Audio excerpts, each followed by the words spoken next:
Hey folks, I'm Gene Della Sala, president of Audioholics, and today we're here with... Hugo Rivera, vice president of marketing. Gene, dude, we have a paradox. Oh no, another paradox. Another Great one. Scott!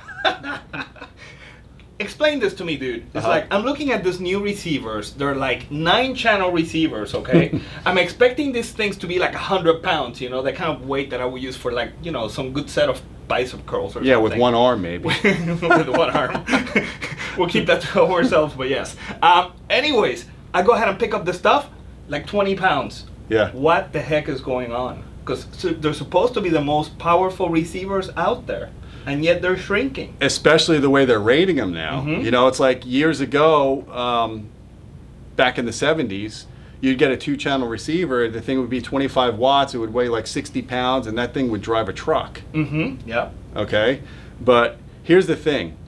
As we add more technology, and we slap more stickers, now we got Atmos, and we got DTSX, the more stuff you add on that receiver, the more budget is taken up for that product. Where are you going to cut budgets at that point? Well, you have the power supply. The power supply is the only obvious choice.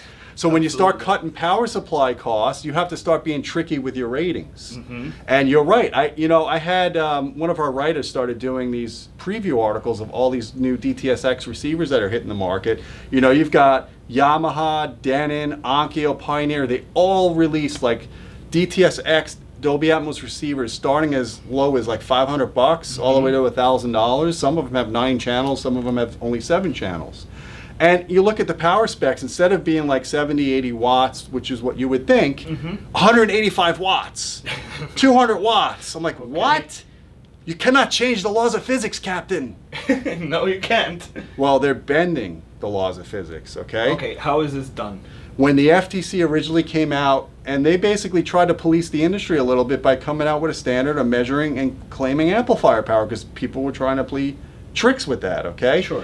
When they came out with the mandate, you measured both channels driven, full power bandwidth from 20 to 20 kilohertz, 8 ohms or 4 ohms specified at distortion levels below clipping, usually 0.1% or lower, mm-hmm. right? And that's how the receiver companies have been pretty good over the years about doing that.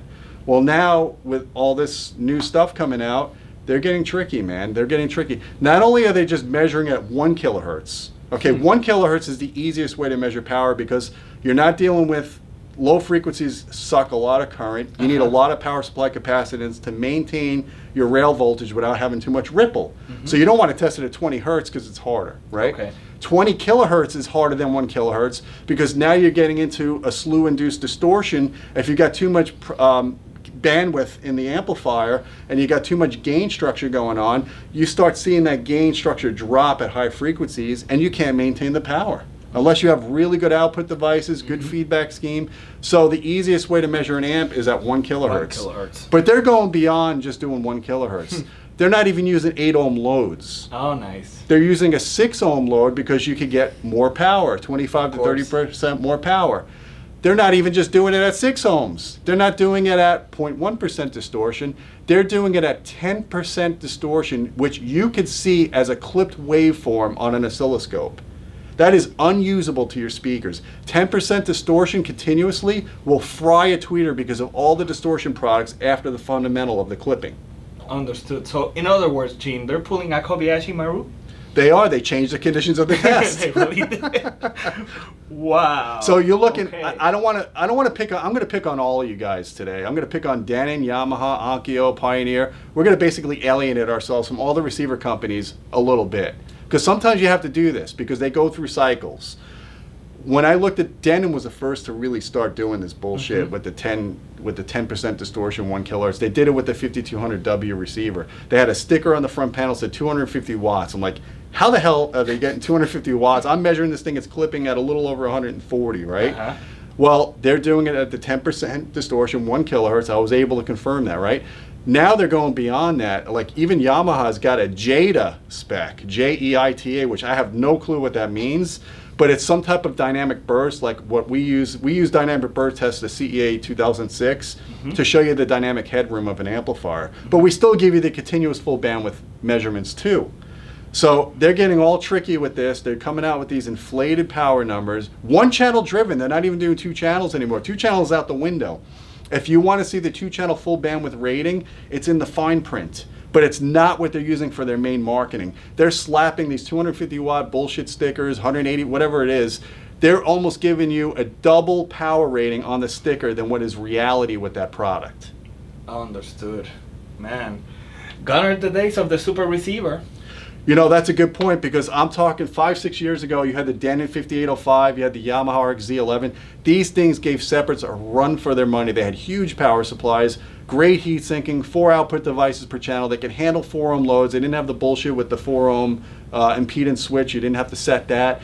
And here's the deal. These things were real powerhouses. These things would do all power, you know, full power at rated for all the channels, at least 5 to 7 of the channels, right? Well, what happened was, and you can kind of blame the ID market, like Emotiva, for example.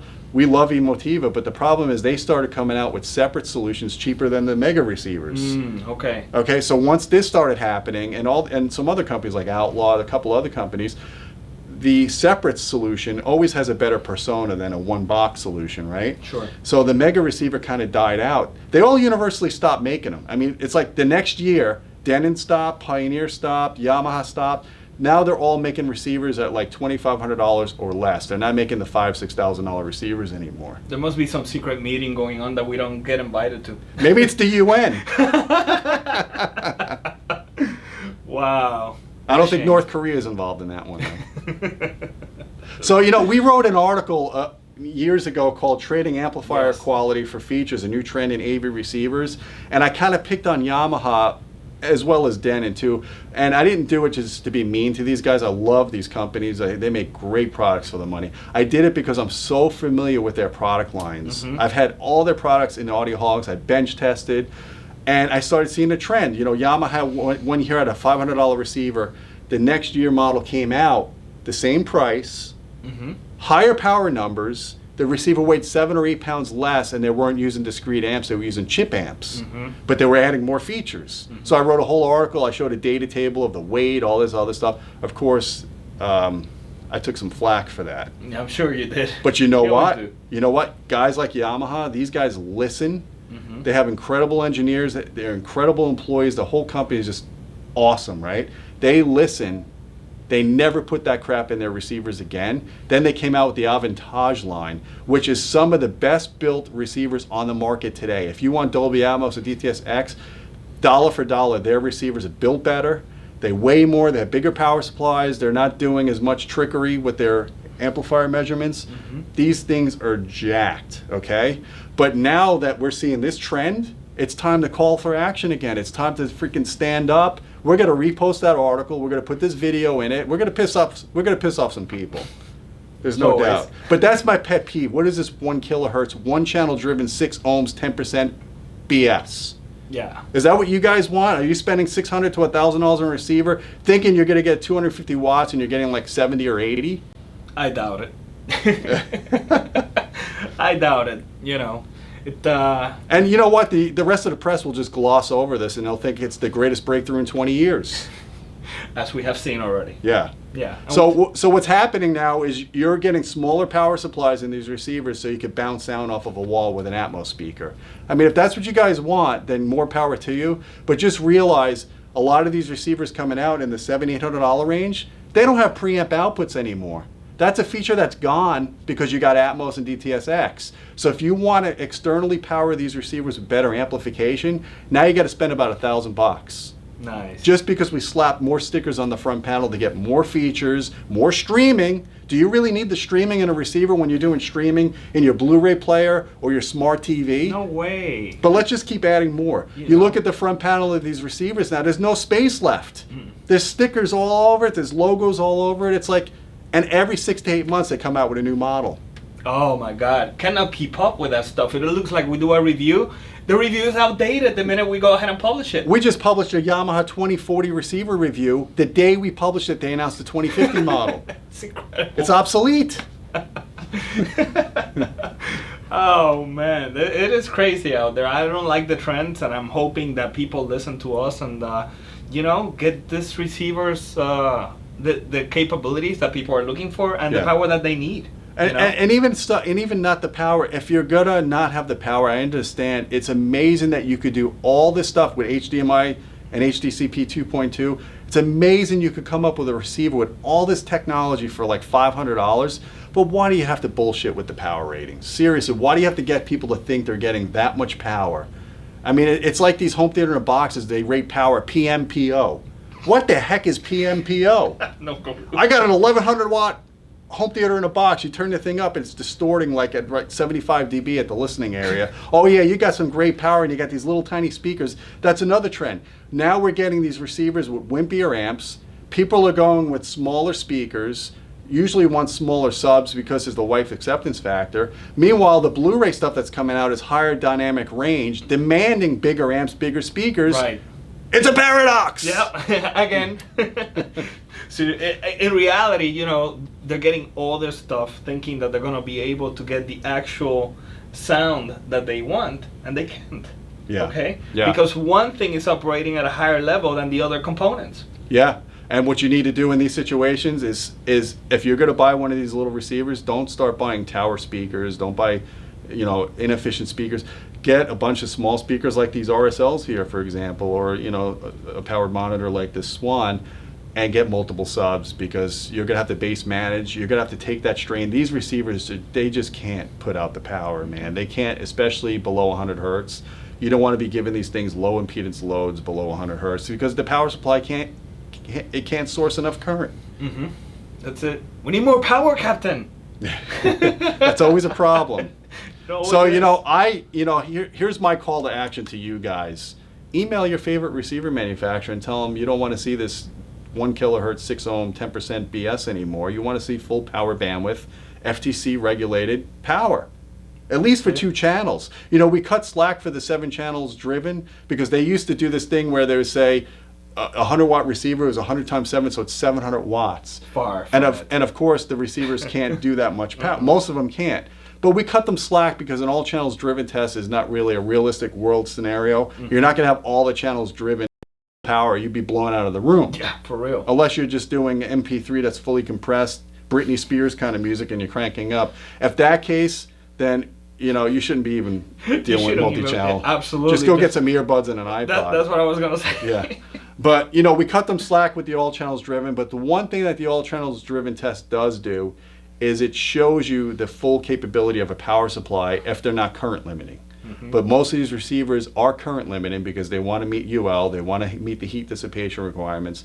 So it's not necessarily a bad thing. You can get a Yamaha receiver that's a sturdy built receiver that'll put 250 watts out in 4 ohms with 2 channels driven. But as soon as when you drive 4 or 5 channels, you're going to see that thing drop to like 50 or 60 watts. Mm-hmm.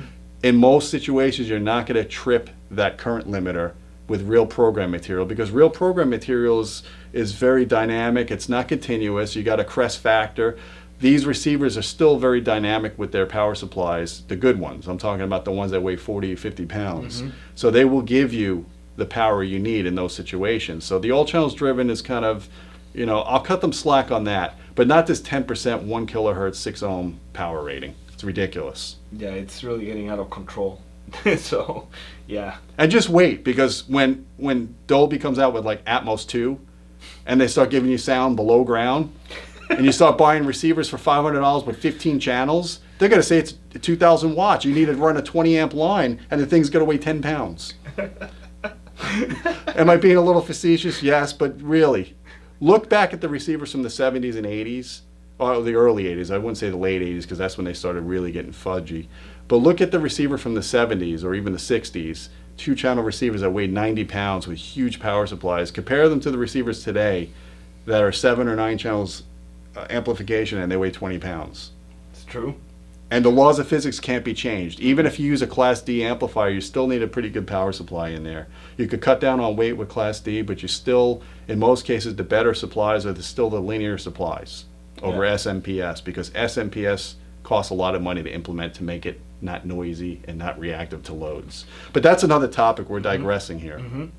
I'll tell you what, Gene, you know, on a side note, I think for people that are really working with a super limited budget, I would probably just tell them to, you know what, just go ahead and look for some good outdated equipment, right? Oh, Equipment yeah. from back in the days that you can go ahead and get for incredible prices online, you know? Yeah, you could get last generation receivers for like half off. I mean, we talked about this before in our webinars. You know, you could, the older Denons, like the 4520s, they were blowing those things out for like $900, and these were the ones that were built in Japan. That were really sturdy. They had a lot of power, and yeah, they don't have Atmos, they don't have DTSX, but you know, if you're not going to use those technologies, and there's always bargains out there. Absolutely, definitely. Awesome, Gene. Well, man, I think we're gonna get enough crucifixion from this, so we better stop. Yeah. And with that said, guys, you know, let us know what you're thinking. Go ahead and comment below. Click like if you like this video, and also share it with your friends. And don't forget to subscribe to our channel so you get our weekly videos delivered to you. Until next time, keep listening.